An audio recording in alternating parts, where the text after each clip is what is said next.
लापता लेडीज के बाद रणदीप हुड्डा की सावरकर भी ऑस्कर 2025 की रेस में शामिल हुई। फिल्म लापता लेडीज के बाद एक और भारतीय फिल्म की ऑस्कर में एंट्री हो गई है। स्वतंत्र वीर सावरकर को फेडरेशन ऑफ इंडिया ने ऑस्कर अवार्ड 2025 के लिए सबमिट किया है। आमिर खान के प्रोडक्शन हाउस तले बनी फिल्म लापता लेडीज के ऑस्कर 2025 में जाने की खबर से फैंस के बीच उत्साह बना हुआ है। डायरेक्टर किरण राव और फिल्म के सितारों की खुशी देखने लायक है। इस फिल्म के बाद एक और भारतीय फिल्म की ऑस्कर्स में एंट्री हो गई है।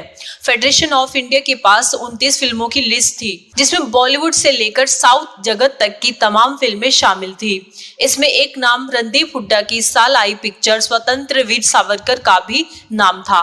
इस पीरियड ड्रामा फिल्म को फेडरेशन ऑफ इंडिया ने ऑस्कर अवार्ड 2025 के लिए सबमिट किया है। इसकी जानकारी फिल्म के प्रोड्यूसर संदीप सिंह ने इंस्टाग्राम के जरिए दी है। एक पोस्ट शेयर करते हुए संदीप ने बताया कि उन्हें सम्मानित महसूस हो रहा है। उनकी फिल्म स्वतंत्र वीर सावरकर को ऑफिशियली तौर पर ऑस्कर के लिए सबमिट कर दिया गया है।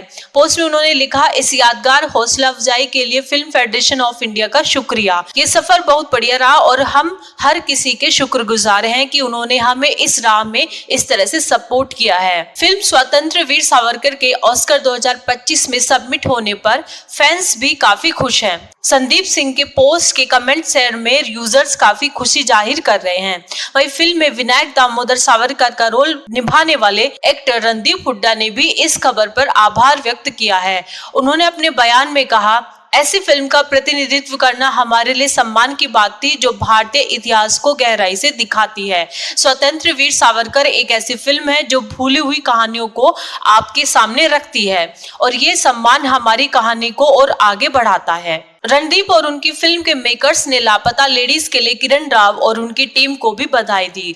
उन्होंने कहा, हम किरण राव और लापता लेडीज की पूरी फिल्म को शुभकामनाएं देते हैं और साथ मिलकर हम भारतीय सिनेमा की शक्ति का प्रतिनिधित्व ग्लोबल प्लेटफॉर्म पर कर रहे हैं और ये अपने आप में बड़ी जीत है। अब देखना होगा कि ये दोनों फिल्में ऑस्कर 2025 में क्या कमाल करेंगी। वही फिल्मों के बारे में बात करें तो लापता लेडीज किरण राव द्वारा निर्देशित 2024 की भारतीय हिंदी भाषा की एक कॉमेडी ड्रामा फिल्म है। फिल्म का निर्माण किरण राव, आमिर खान और ज्योति पांडे ने किया है। इसमें निताली गोयल, प्रतिभा रांता, स्पर्श श्रीवास्तव, छाया कदम और रवि किशन मुख्य भूमिका में हैं। यह दो युवा दुल्हनों की कहानी है जो ट्रेन की सवारी के दौरान अपने पति के घरों में बदल जाती है। यह फिल्म रविन्द्रनाथ टैगोर के 1906 के उपन्यास नौकानदुबी पर आधारित है, जो गलत पहचान के एक मामले के इर्द गिर्द घूमती है।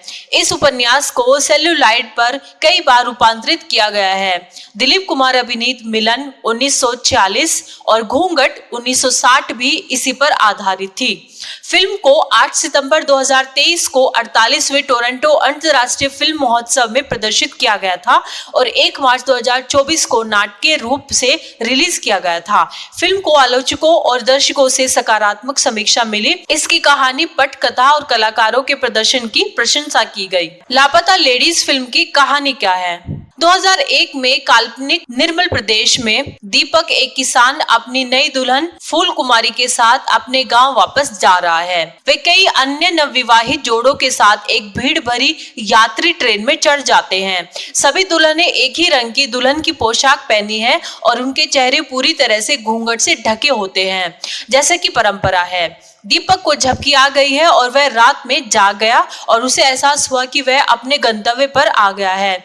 जाने की जल्दी से अंधेरे और भ्रम में वह गलत दुल्हन के साथ उतर जाता है और फूल दूसरे दूल्हे प्रदीप के साथ ट्रेन में रह जाती है। जोड़ों का उनके परिवार द्वारा स्वागत किया जाता है, लेकिन जब उन्हें पता चलता है कि यह गलत दुल्हन है तो वे चौंक जाते हैं। वह उसे झूठा नाम पुष्पा बताती है और झूठ बोलती है कि वह कहां से है। इस बीच एक अलग स्टेशन पर फूल को गड़बड़ी का एहसास होता है, लेकिन दीपक के गांव का नाम नहीं पता होने के कारण स्टेशन मास्टर उसकी मदद करने में असमर्थ है। वह अपने परिवार को शर्मिंदा न करते हुए घर वापस जाने से भी इनकार कर देती है। दीपक के आने की स्थिति में वह स्टेशन पर रुकने का फैसला करती है और उसकी मदद मंजू माई करती है, जो प्लेटफॉर्म पर चाय की दुकान चलाती है। इस प्रकार से यह कहानी आगे बढ़ती है। दीपक फूल की तलाश में परेशान होकर एसआई श्याम शाम मनोहर के पास रिपोर्ट दर्ज कराता है। मनोहर ने अनुमान लगाया कि पुष्पा चोर हो सकती है। वह उसका पीछा करता है और उसे आभूषण बेचते, मोबाइल फोन का प्रयोग करते और बस टिकट खरीदते हुए देखता है। पुष्पा की दीपक के परिवार से दोस्ती हो गई। इस बीच फूल चाय की दुकान पर काम करती है। मंजू माई की मदद करती है, कलाकंद बनाती है और स्वतंत्र होना सीखती है। ये सोचकर कि पुष्पा चोरों के एक गिरोह से संबंधित है, मनोहर उसे गिरफ्तार कर लेता है। जब उसे पता चलता है कि उसका असली नाम जया है। जया ने खुलासा किया कि वह देहरादून में जैविक खेती पर एक कोर्स करना चाहती है, लेकिन उसके परिवार ने जबरदस्ती उसकी शादी प्रदीप से करा दी और यह कि प्रदीप उसके प्रति अपमानजनक व्यवहार करता है, इसलिए वह वापस नहीं लौटना चाहती। प्रदीप जया के लिए पुलिस स्टेशन पहुंचता है। वह उसे पुलिस के सामने थप्पड़ मारता है और उसकी मां से पूरा दहेज वसूलने की धमकी देता है। मनोहर का कहना है कि उसकी हरकतें आपराधिक हैं और चूंकि जया वयस्क है, इसलिए उसे किसी के साथ जाने के लिए मजबूर नहीं किया जा सकता। उसने प्रदीप को चेतावनी देते हुए जया को मुक्त कर और अगर उसने कभी भी जया पर हाथ उठाया तो वह उसे घरेलू हिंसा और अपनी पिछली पत्नी को जलाकर मारने के आरोप में गिरफ्तार कर लेगा। जया ने दीपक की भाभी पूनम से फूल का एक स्केच बनाने के लिए कहा था और उसकी पोस्टर बनाकर सार्वजनिक जगहों पर चिपका दिया जाता है, जिससे यह उल्लेख किया गया था कि वह खो गई है। साथ ही यदि वह मिलती है तो संपर्क विवरण भी दिया जाता है। इसकी मदद से फूल अंततः अपना रास्ता ढूंढते और दीपक के साथ फिर से जुड़ने में सक्षम हो जाती है, जबकि जया देहरादून के लिए निकल जाती है। वही स्वतंत्र वीर सावरकर फिल्म की अगर बात करें तो स्वतंत्र वीर सावरकर फिल्म विनायक दामोदर सावरकर के जीवन पर आधारित है। एक हिंदी भाषा की जीवनी पर आधारित है। इसका निर्देशन, सह लेखन और सह निर्माता रणदीप हुड्डा का है। इस फिल्म में हुड्डा ने सावरकर की भूमिका भी निभाई है। इसके साथ ही फिल्म का मराठी में अनुवाद भी किया गया है। अभिनेता सुबोध भावे ने सावरकर को अपनी आवाज दी है। यह फिल्म 22 मार्च 2024 को भारत के सिनेमाघरों में रिलीज हुई थी। फिल्म के कलाकार और उनके द्वारा निभाए गए किरदार इस प्रकार से हैं। रणदीप हुड्डा विनायक दामोदर सावरकर, अंकिता लोखंडे सावरकर की पत्नी यमुनाबाई सावरकर, अमित सियाल गणेश दामोदर सावरकर, राकेश चतुर्वेदी महात्मा गांधी, लोकेश मित्तल बाबा साहेब अम्बेडकर।